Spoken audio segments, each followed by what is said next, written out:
낮은 곳으로 부르시다 이렇게 제목을 잡았습니다. 우리가 묵상하고 있는 마태복음 말씀 사순절을 지내면서 점점 십자가로 가까이 가고 있다는 것을 느끼게 됩니다. 오늘 이 말씀은 여러분들이 이번 주 토요일에 맞이하게 될 말씀입니다. 예수님이 십자가 지시기 전에 하셨던 마지막 설교의 결론 부분이죠. 십자가 지시기 전에 제자들을 떠나기에 앞서서 제자들한테 내가 다시 올 때까지 너희가 어떻게 살아야 하는지 알려주시는 말씀입니다. 내가 다시 오는 그 날까지 그 날을 기다리며 살아야 하는데 그 말세는 언제 올지는 몰라. 그렇지만 세 가지 이야기를 들려줄게, 한번 들어봐 이러면서 세 가지 비유를 들려주셨던 거. 그러니까 그날을 깨어서 준비하라는 주제예요. 기름이 떨어지지 않게 잘 준비해서 등불에 불을 밝혔던 신부처럼 항상 깨어있는 신앙을 가져라. 말씀 보고 기도하고 찬양하고 예배하면서 항상 너의 영혼이 깨어있게 해라. 안 그러면 불이 꺼져버리면 맞이하지 못하니까.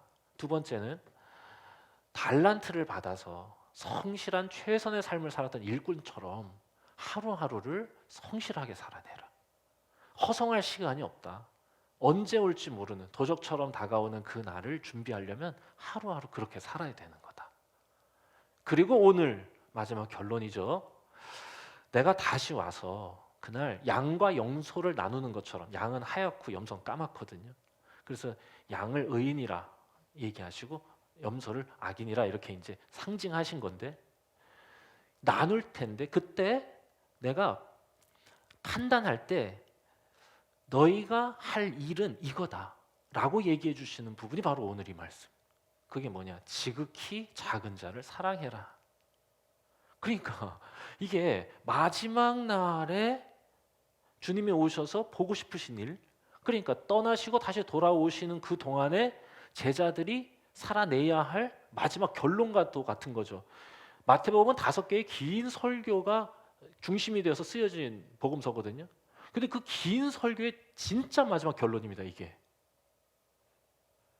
그런데 이게 결론이라는 거에 제가 놀라요. 왜냐? 뭔가 더 웅장해야 할 것 같은데 어딘가 모르게 사소해 보이기 때문입니다.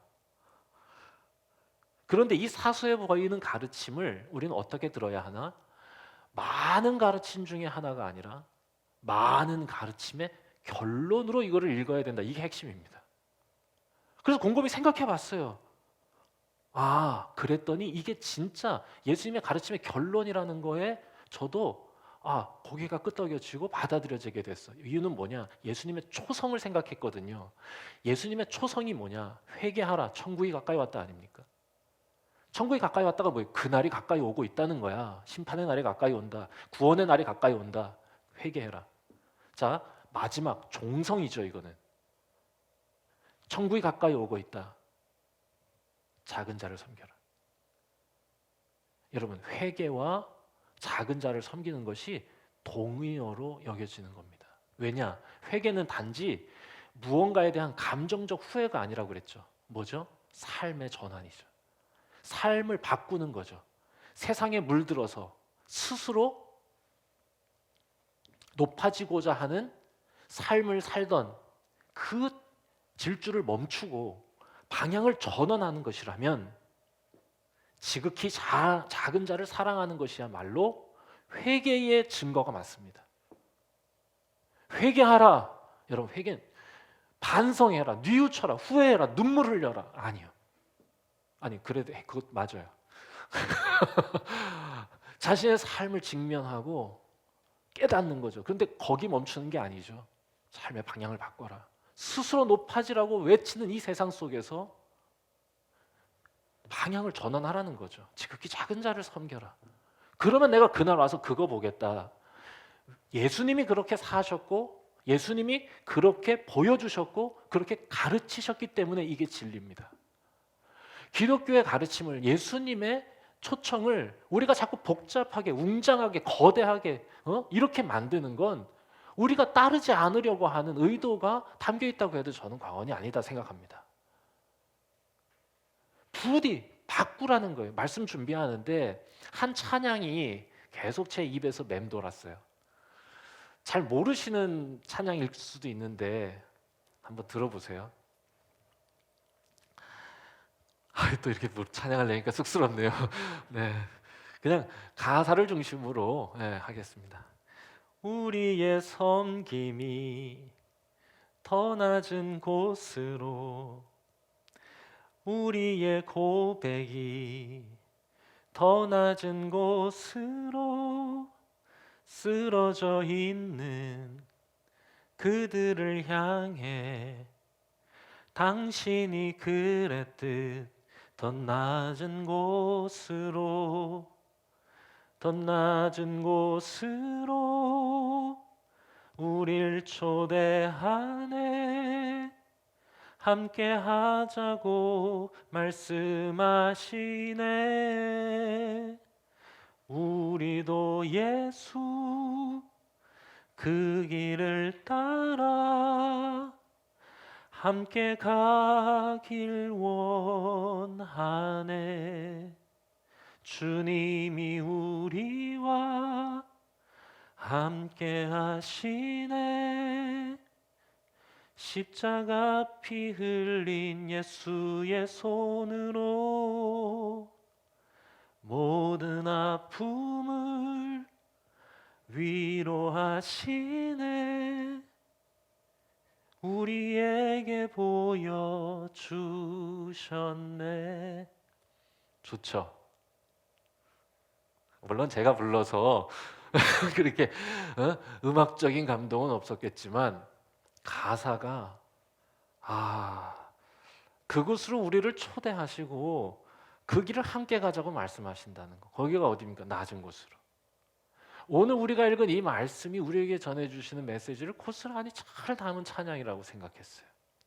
그래서 저는 오늘 이 말씀 속에서 낮은 곳으로 우리를 부르시는 거, 그게 말세를 살아가는 우리들을 향한 하나님의 초청인데, 그 말세에 우리가 어떻게 살아야 하는지 필요한 세 가지를 이 말씀 속에서 찾아봤습니다. 말세를 살아가는 데 필요한, 우리에게 필요한 세 가지. 먼저 첫 번째 뭐냐? 이런 눈. 두 번째 이런 마음. 세 번째 이런 믿음. 이 세 가지가 말세에 필요하다고 오늘 말씀하시는 거예요. 마지막 결론적으로 내가 없어, 내가 떠날 건데 다시 돌아올 때까지 이런 눈, 이런 마음, 이런 믿음 갖고 살았으면 좋겠어. 첫 번째 이런 눈이에요. 자, 오늘 말씀을 보면 예수님의 이야기는 항상 반전이 있는데 오늘 말씀에 나오는 반전 포인트가 어디죠? 오늘 말씀에 내가 헐벗었을 때, 배고플 때 입혀주고 먹여줬어. 내가 병들었을 때 와서 위로해줬어. 이렇게 했더니 그 의인들이, 이쪽에 있었던 의인들이 저희가 언제 그랬어요? 이렇게 착하게 아마 물었을 거예요. 의인이니까. 그랬더니 예수님이 뭐라고 얘기하십니까? 내가 진짜 너에게, 이거 잘 들어봐, 이렇게 하면서 얘기하시는 거죠. 진짜로 너에게 말하는데 그 작은 자 하나에게 한 게 나게 한 거야. 여기가 이게 딱 반전 포인트죠. 헉 하는 거죠. 지극히 작은 자와 자신을 동일시하시는 거죠. 그가 나야. 자, 이 얘기를 마지막 날을 준비하는 제자들에게 하시는 이유는 뭘까요? 나는 떠나는데 작은 자의 모습으로 너희에게 다가갈 거야. 어떤 사람의 모습으로 너희에게 다가갈 거야. 그게 나야. 여러분, 이 말씀이 참으로 믿어지는 사람에게는 여러분 어떤 변화가 나타날까요? 이 말씀이 진짜 믿어지는 사람에게는 듣자마자 이런 변화가 나타날 것 같아요. 어떤 변화냐? 내 주변 사람들이 다르게 보이는 변화예요. 저는 이게 정말로 하나님을 믿고 예수 그리스도를 따르는 사람에게 나타나는 위대한 변화 중에 하나라고 생각해요. 내 주변 사람들을 다르게 보는 겁니다. 어제와 다르게 보는 거죠. 작은 자의 모습으로 나를 찾아오시는 예수님의 모습으로 여기고 사랑하기 시작할 거예요. 때로는 아내가, 때로는 자녀가, 때로는 동료가, 때로는 이웃이, 때로는 친구가. 여러분, 이런 눈을 갖게 된다면 정말 많은 게 달라지지 않겠습니까? 그러니까 예수님이 원하는 게 이거죠. 이런 눈이 너한테 있느냐라고 물으시는 거죠. 소록도에 거시기 할매라고 불리던 할머니 둘이 계셨습니다. 소록도는 문둥병이라는 병이 있죠. 신체 말단이 썩어 들어가는데 이 뭐라 그래 이거 신경이 죽어가지고 아픈지를 모르는 병이에요. 그래서 계속 썩어 들어가서 이렇게 이제 문드러진다. 그래서 문둥병이야. 그래서 이 병의 이름을 한센병이라 하는데 이런 사람들이 너무 무서워서 옛날에는 유배를 시켰어요. 그 유배지가 소록도입니다. 거기 가서 모여 살라는 거야 그런 사람들은. 근데 거기에서 일하던 외국 파란 눈을 가진 선교사 두 분을 거시기 할매라고 불렀어요. 왜냐하면 거기가 저 전라도에 있거든요. 여수 밑에 소록도가. 그러니까 전라도 사람들은 복합적인 의미를 담아서 거시기라고 하지 않습니까? 왜 그런가 그랬더니 이름이 어려워. 마리안느 스테커 마가렛 피사렉 어려워 이게. 그러니까 그냥 이름이 어려우니까 그냥 그 거시기 할매 있잖아 이렇게 얘기할 수도 있었겠고 그 할매들이 조금 더 많은 설명이 필요한 분들이었지. 왜 그 훌륭한 분 있잖아. 왜 그 참 착하신 분 있잖아. 이럴 때 그 거시기 한 분 있잖아. 이렇게 하다가 아마 거시기 할매가 되지 않았을까 싶은데요. 이분들이요 1962년에 소록도에 들어옵니다. 그때 들어올 때 나이가 28입니다. 간호학교 졸업하자마자 하나님 앞에 종신선언을 합니다. 평생 헌신하겠다고. 그리고 여기 와서 수천 명 환자를 다 돌보고 괜찮다고 그러는데도 매일 죽 그리고 과자 만들어서 마을을 돌고 맨손으로 소독하고 병자들을 돌봅니다. 환자들이 괜찮다고 하는데도 계속 그렇게 돌봤어요. 그런데도 어디 뭐 나서고 상 받고 이러는 걸 싫어하셔가지고 인터뷰도 다 거절하셨어요. 딱 한 번 상 받은 적이 있다고 그러는데 그 본국이 오스트리아인데 오스트리아에서 여기를 직접 방문해가지고 와서 준 상은 받았대. 근데 나머지는 다 거절하셨답니다. 물론 2006년 그분들이 떠나신 후에 유시민 장관이 그분들의 이름으로 집을 하나 지어주긴 했답니다. 마리안느 마가렛의 집 이렇게 43년 그렇게 살던 43년이 지나고 2005년 11월 어느 날 20대에 와서 이제 칠순을 넘긴 그 두 할머니가 모두 잠든 시간에 편지 한 통을 남기고 43년 전 가지고 왔던 그 가방 고스란히 똑같이 들고 배를 타고 소록도를 떠났습니다. 그리고는 편지에 이렇게 적으셨대요. 나이가 들어 제대로 일을 할 수 없게 되어 떠납니다. 이곳에 부담을 주기 전에 떠나야 한다고 동료들에게 이야기해 왔는데 이제 실천할 때입니다. 부족한 외국인으로서 큰 사랑과 존경을 받아 감사드립니다. 저희의 부족함으로 혹 마음 아프게 해드렸던 일이 있으면 용서해 주십시오. 야, 진짜 기가 막히죠. 한 번은 병원에서 이분들 회갑잔치 해드린다고 했는데 자기 기도하러 간다면서 회피했답니다. 정말 겸손하셔.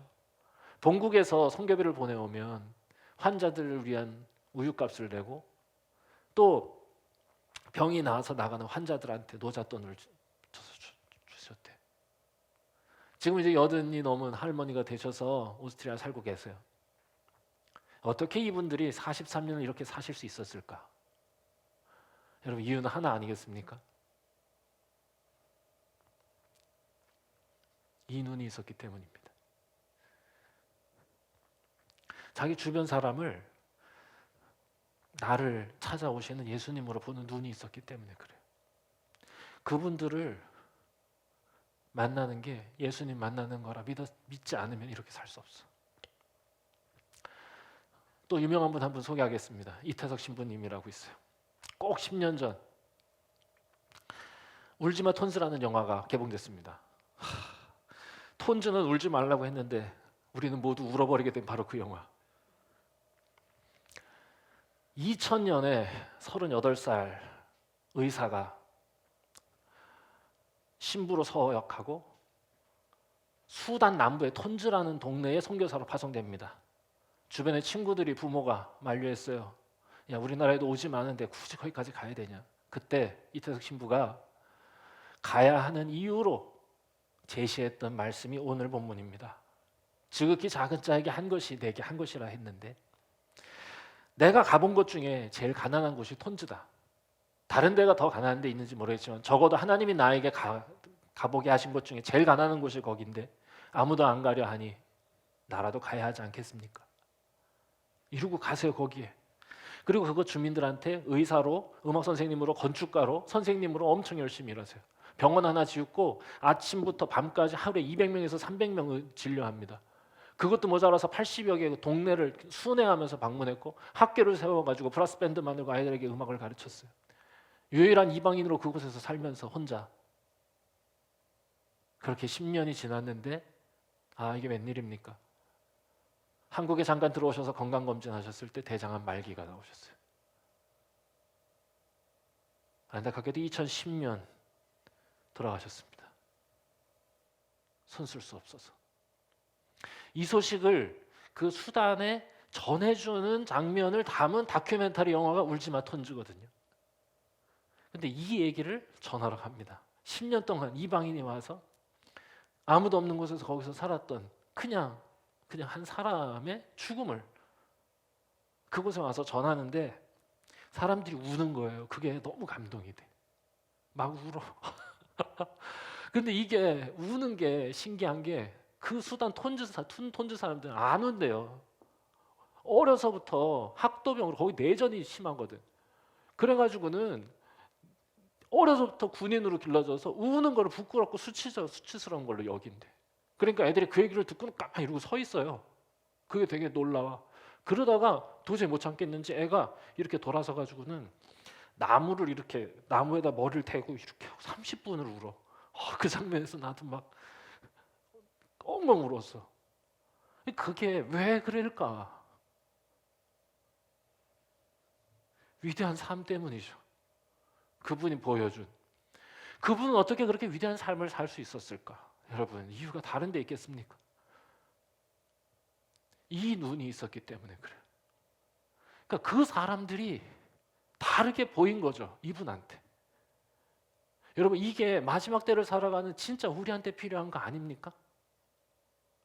우리는 누구를 예수라 보느냐, 누구를 우리의 구원자라고 생각하느냐? 작은 자? 아니요. 큰 자가 우리의 구원자라고 늘 생각하잖아요. 우린 자동적으로 큰 사람한테 잘하잖아요. 그래서 예수님이 말씀하시는 겁니다. 회개하라고. 그래서 세상에 소외당하고 버림받고 눈물 나고 아픈 삶을 살아가는 사람들이 생긴 거라고. 그러니까 내가 다시 올 때까지 너희들은 이 눈을 가지고 살아라. 그들을 바라보며 살라는 거죠. 여러분, 이 눈이 있으면 진짜 많은 게 달라지지 않겠어요? 우리 주변 사람들이 다르게 보이지 않겠어요? 저는 우리가 기도했으면 좋겠어요. 이런 눈 갖게 해달라고. 그들에게서 예수님을 발견할 수 있으면 좋겠어요. 그들을 바라보는 우리 눈이 달라지면 그들을 대하는 우리의 마음도 달라지지 않겠습니까? 그래서 두 번째 우리가 가져야 될 것, 이런 마음이죠. 이런 마음을 가지라. 이걸 가져야 되는데 이런 마음이 어떤 마음이냐? 예수님이 오늘 말씀을 할 때 작은 자에게 선한 일을 하는 것, 그게 곧 나에게 한 것이다 하면서 행위에 대해서 얘기하시는 것 같아요. 그리고 그것에 대해서 마지막 날에 보겠다고 그러시니까 행위에 대해서 얘기하는 것 같은데 실은 여러분, 우리 주님은요, 우리의 행동보다 더 관심 있는 데가 있어요. 뭐예요? 우리 마음입니다.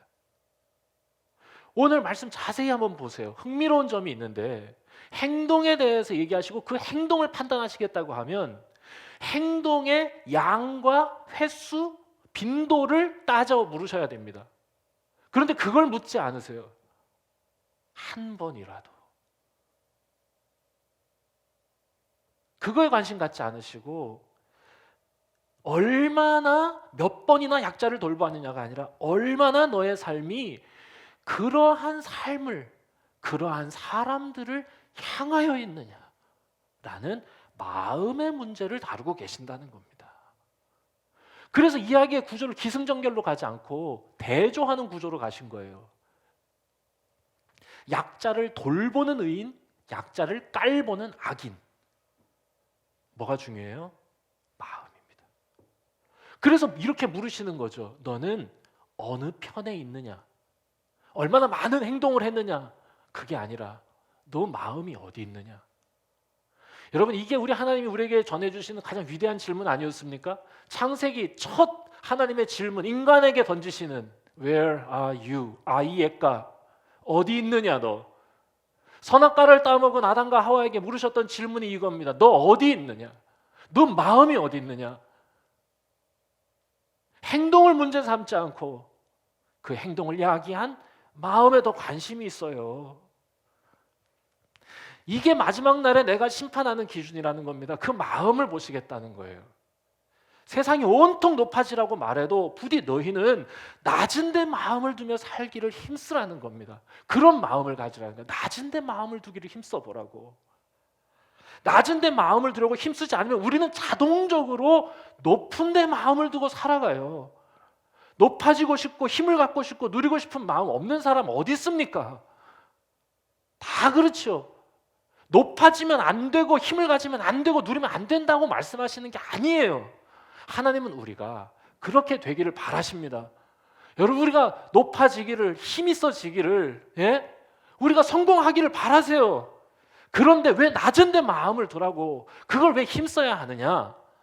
낮은 데 마음을 두려고 힘쓰지 않으면 높아져서 병들고 힘을 가져서 악해지고 누리면서 타락하기 때문입니다. 나도 모르는 사이에 세상에 물들어서 망가진 세상에서, 깨어진 세상에서 그 세상의 일부가 되어서 나와 나를 사랑하는 사람과 세상을 아프게 하는 존재가 되기 때문에 그렇습니다. 그렇게 높은 데 마음이 가버리면 나도 모르는 사이에 반드시 누군가 아프게 합니다. 내가 높아지고자 하는 욕망이 커져버리죠. 내가 성공하고자 하는 마음이 커져버리죠. 나도 모르는 사이에 내 주변에 있는 사람들 독하게 해. 윗사람에겐 잘하고 아랫사람에게 함부로 합니다. 가진 자에게 굽실거리고 힘없는 자에게 군림합니다. 낮은 데 처하려는 그 마음에 힘쓰려는 노력이 없기 때문에 그런 거죠. 여러분, 처음부터 그런 사람 어디 있겠어요? 처음부터 그런 사람 없어요. 힘쓰지 않아서 그런 거예요. 힘쓰지 않아서. 여러분, 제자들이 불과 몇 장 전에 야고보하고 요한의 어머니가 이모, 예수님 이모가 찾아와가지고, 야, 우리 애들들 좀 어떻게 좀 너 여기 좀 장악하면 좀 왼쪽 오른쪽에 좀 앉혀주면 안 되겠니? 이 얘기를 하시니까 예수님이 너무 아프셨던 거야. 그들에게 하시는 말이죠. 여러분, 제자들이 처음부터 이런 마음 가졌겠어요? 아니죠. 시간이 가니까 변질된 거죠. 물든 거지. 세상이 그렇게 자꾸 외치니까. 당시에 팍스 로마나, 이 로마의 가치가 뭡니까? 힘으로 약자를 눌러야 평화가 만들어진다고 생각한 거야. 그런데 예수님은 다른 방법을 얘기하시죠. 팍스 크리스티, 팍스 아모르, 사랑으로 세상을 평화롭게 하는 거. 힘으로 누르는 게 아니라고. 기울어진 거, 균형을 잡는 거. 여러분, 정의라는 건 악한 자를 벌하는 것뿐만이 아니라 기울어진 걸 다시 잡는 거, 균형을 맞추는 걸 정의라고 하는 거야. 예수님이 그렇게 얘기하시는 겁니다. 거기에 물들어 버린 거예요. 팍스 로마나에. 세상이 다 그렇게 말하니까 제자들도 물들어 버린 거지. 오늘날 얼마나 그렇습니까? 우리가 공부하는 이유, 돈 버는 이유, 열심히 일하는 이유 다 팍스 로마나에 있는 거 아닙니까? 힘으로 누르려고, 힘으로 군림하려고, 힘으로 내가 어떻게든 성공하려고.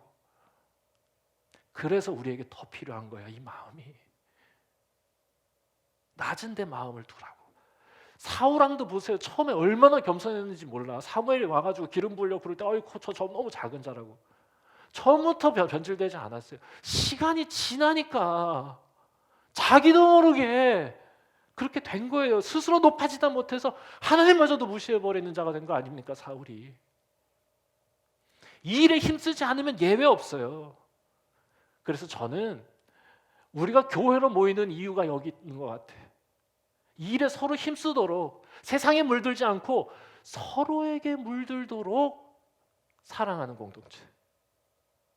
서로가 다 낮은 데 마음을 들이고 힘쓰고 그 이야기를 나누고 그걸 간증하고, 그래서 내 안에서 솟아나는 기쁨을 서로 고백할 때 세상과 다른 이야기, 세상과 다른 나라 우리가 만들어가면서 서로에게 물드는 거죠. 교회는 그렇게 에클레시아, 거룩하게 부름을 받아서 모인 사람들 아닙니까? 그러니 이 마음으로 살아가는 거죠. 그래서 바울이 교회를 향해서 이렇게 권면합니다. 로마서 12장 16절. 너희는 서로 마음을 같이 하여 높은 데 마음을 두지 말고 도리어 낮은 데 처하고 스스로 있는 지혜 있는 채 하지 마라. 여러분, 이 말씀은 12장 2절, 너희는 마음을 새롭게 함으로 변화를 받아서 하나님이 온전하시고 선하시고 기뻐하신 뜻이 뭔지를 알아라 라고 하는 것의 구체적 지침이라고 할 수 있습니다. 마음을 새롭게 하는 게 뭐예요? 낮은 데 마음을 두는 겁니다. 이렇게 얘기할 때 낮은 데 마음을 두려고 힘쓰며 살아가는 거. 이렇게 우리의 마음이 달라지면 여러분 어느새 우리의 삶도 달라질 겁니다. 그래서 예수님이 말씀하시는 겁니다. 내가 네 삶을 보겠다고. 눈이 달라지고 마음이 달라지면 삶이 달라지니까, 그래서 예수님은 네 행위를 보겠다고, 마지막 날에 네 행위로 심판하겠다고 얘기하시는 겁니다. 예수님이 우리의 행위를 가지고 우리를 구원하시고 우리를 심판하시고 그러신다, 행위 구원을 말하는 것 같지만 아니에요. 예수님이 말씀하시는 건 뭐냐? 믿음이 필요 없다는 말이 아닙니다. 예수님이 하시는 말씀은 우리의 선한 행동은 항상 믿음에서 나오는 열매라고 얘기해 주셨어요. 믿는 자에게 하나님이 공급해 주시는 마음이 드러난 결과고, 보이지 않는 그 은총에 보이는 증거가 바로 이 선행이다. 그래서 예수님은 산상수훈에서부터 이 마지막 설교에 이르기까지 믿으라는 강요를 하시기보다 믿음의 증거를 보여달라고 하시는 거예요. 좋은 나무는 좋은 열매를 맺으니까. 그래서 이 마지막 때를 지날 때 우리에게 주님이 뭘 가지라고 얘기하시는 것을 우린 들어야 되느냐? 이런 믿음을 가지라는 말을 들어야 됩니다. 이 모든 일을 가능케 하는 예수 그리스도를 향한, 우리 하나님을 향한 성령님에 대한 믿음을 가지라.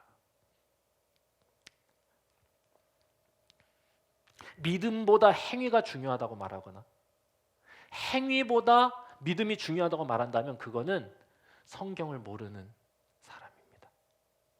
듣지 마세요. 아니, 더 정확히 말하면 성경을 모르는 게 아니라 인간을 모르는 겁니다. 여러분, 우리가 정말로 우리보다 크신 하나님에 대한 이 순전하고 이 신실한 믿음 없이 거룩한 삶 살아갈 수 있습니까? 인간이 나보다 크신 존재가 나를 굽어 살피고 계시고 나보다 나를 더 잘 아시고 나에게 말씀하신다는 걸 모르는 자가 어떻게 거룩하게 살아갑니까? 우리 욕망이 그렇게 호락호락하지 않지 않습니까? 나보다 크신 하나님 안 믿으면 내가 하나님 될 수밖에 없어요. 우리는. 그러니 행위 가지고 구원받을 수 있는 자 아무도 없다 이거야. 믿음과 선한 삶이 같이 가는 거죠. 제가 참 좋아하는 후배 목사님이 있어요. 이 교회 목사님, 이 목사님이 섬기는 교회의 비전을 최근에 제가 알게 됐는데, 나 이 목사님 나 너무 좋아해, 진짜. 잘생겼어요. 아니야, 지금은 아니다. 근데 대전에 있는 교회거든요.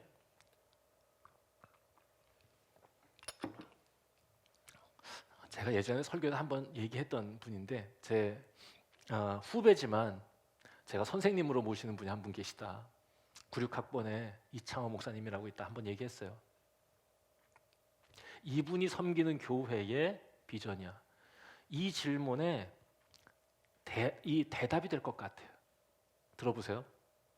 두 가지거든요. 우리 교회 비전 두 가지. 첫 번째, 우리는 거룩 없는 복음을 믿지 않습니다. 그러니까 거룩, 이 거룩한 삶이 없는 복음 믿지 않는다 이거지. 하나님의 사랑과 예수님의 은총과 성령의 신비를 믿지만 그 모든 것이 우리를 거룩하게 살아가게 하시려는 것임을 잊지 않겠습니다. 두 번째, 우리는 복음 없는 거룩을 따르지 않습니다. 하나님 나라 백성으로 살기 위해서 개인과 삶과 공동체적 사역에 힘쓰고 노력합니다. 애씁니다. 그러나 이 모든 일이 예수 그리스도를 믿는 믿음으로만 가능함을 잊지 않겠습니다. 이야, 멋지다. 대전에 얼굴 좀 보러 가야겠어요. 여러분, 믿음으로 인해 우리의 삶이 거룩하게 된다는 고백이죠. 예수 그리스도를 믿는 믿음이 저와 여러분들의 눈을 새롭게 하고 우리의 마음을 새롭게 하여서 낮은 곳으로 우리를 부르신, 그리고 그곳에서 작은 자의 모습으로 우리에게 찾아오신 예수님을 만나는 기쁨이 우리에게 있었으면 좋겠습니다. 우리 마지막 때를 살아가고 있습니다. 이렇게 살아가는 삶, 힘들고 어렵고 고통스럽고 눈물 나는 삶 뿐이겠습니까? 아닙니다. 이렇게 살라고 주님이 우리에게 권하시는 건 이것이 주님이 바라시는 것일 뿐 아니라 우리를 위한 길이기 때문에 그래요. 증거가 이 땅에 묻히신 선교사님들의 무덤이 증거입니다. 왜 그분들이 이 땅에 오셔서 그 어려운 삶을 사시다가 굳이 고향 땅이 아니라 이곳에 묻히려고 하셨을까요? 그 삶이 주는 숭고한 기쁨, 그 거룩한 감격이 있었기 때문이요. 여러분도 아실 겁니다. 여러분에게 주신 하나님의 마음, 낮은 곳에 또 작은 자를 향한 그 마음을 실천했을 때 세상이 줄 수 없는 내 안에 저 깊은 곳에서 솟아나는 그 궁극적 기쁨과 행복을 경험하신 적이 있을 겁니다. 여러분, 이 행복으로 주님이 우리를 초청하시는 겁니다. 이 사순절 기간 동안 주님께서 우리를 어디로 초청하고 계시는가 늘 질문하시면서 그 삶 속에서 기쁨과 행복을 누리는 우리 모두가 되었으면 좋겠습니다. 함께 기도하겠습니다.